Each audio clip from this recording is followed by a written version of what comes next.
A really common experience that a lot of parents are going through right now is the experience of their child refusing to go to school.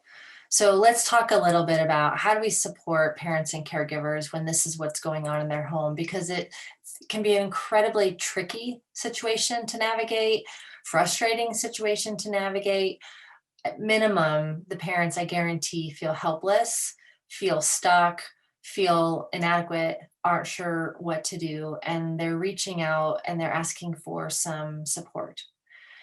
As we explore this, it's important to remember that the reason why a child is refusing to go to school is so specific to whatever's going on for that child. There's so many reasons why a child might be refusing to go to school. And so it's important that we hold this knowing that however we would navigate this with the parents really is context specific. But I want to offer some ideas about where to think, how to think about it, and what we can do to be able to support parents in this really tricky type of a situation. So let's just talk about why a child might refuse to go to school. And let's talk about both environments, the school and the home. So we'll start with the school first. So there may be a legit reason why the child does not want to go to school. Maybe it doesn't feel safe at school.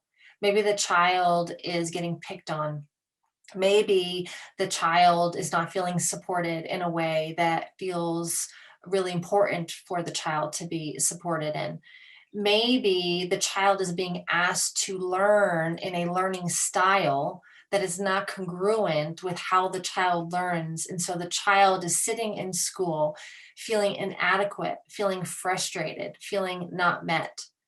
Maybe there are friendship dynamics that are going on in school that feel really activating and challenging for the child.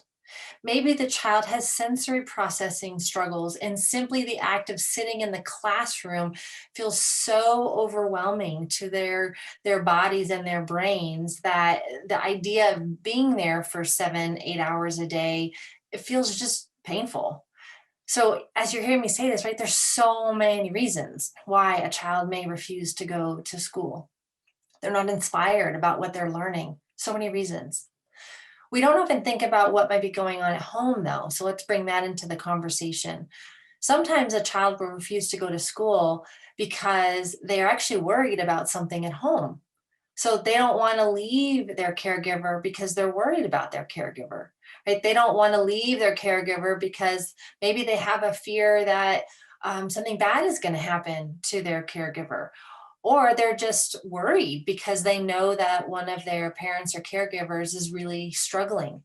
So sometimes the desire for the child to stay connected with their parent or caregiver can also be a reason why the child is refusing to go to school. So it's important that we really look at this systemically and get curious about what are all the possibilities about why this child might be struggling. Now, likely this child is someone that we are working with. And so we likely have a little bit of insight into what might be going on. So we hold that, right? We hold a place of curiosity as we are gaining information and getting to know the child through their play and through our experiences with them, because that can be helpful feedback to help us navigate this tricky situation with the parents and with the caregivers. Now, having said that, really what we are inviting the parents and caregivers into is a place of curiosity. So often, when the refusal comes in, there can be an almost automatic, my kid's not cooperating. My kid is being difficult. My child is misbehaving. And I think the first most important thing we can do, other than just normalizing and naming how hard this situation is to help reframe the parents' thinking about what's going on. There's a reason why your child doesn't want to go to school. The fact that your child is refusing is actually information, right? Let's listen. What is it that your child wants us to know and wants us to understand? Because your child's doing the best that, he, she, they can to be able to help us understand that there's an issue here, right? Something does not feel okay for this child. So we can do a lot to just normalize, to help shift their perception into a place of curiosity, which then leads into the next piece, which is empathy, right? Can we help the parent get to a place of empathy towards their child about the fact that their child is struggling at the level where there is a refusal to go to school? If we can get to that place where there's a little bit of empathy, then we can help the parents draw on those moments of empathy when the refusal comes in. So rather than the parent having the, oh, like, I just don't want to deal with this, and more of a, okay, you're struggling. Okay, you don't want to go to school today. Okay, let's talk about it. What feels scary? Why don't you want to go? How can I support you? Right? Helping the parent move into a more collaborative communication rather than put your shoes on and get in the car, kind of dialogue can go a long way towards keeping them connected during a really challenging situation.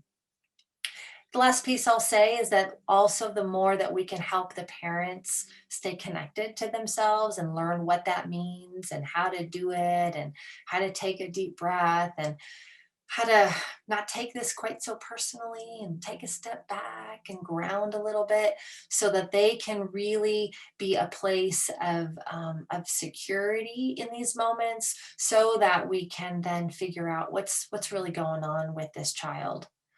So I said in the beginning of this video, we it's all context specific. So exactly what you would do, exactly how you would navigate it is so dependent upon what's going on.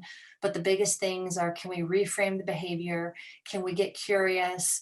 Can we have a more holistic view about the situation and recognize there could be many things from many different parts of life, that are going on, and if we can help the parent touch into empathy and some more collaborative communication, even helping them co-regulate the child in those moments, that's going to go a long way towards helping them navigate this really tricky and really uncomfortable experience when their child is absolutely refusing to go get in the car or go get on the school bus to head to school. So hopefully something in there is helpful. And I'll just remind you too that as you're navigating this with the parent, it's going to feel tricky and challenging inside of you as well. So just a reminder to take some deep breaths, and we regulate the parent so that the parent can regulate the child.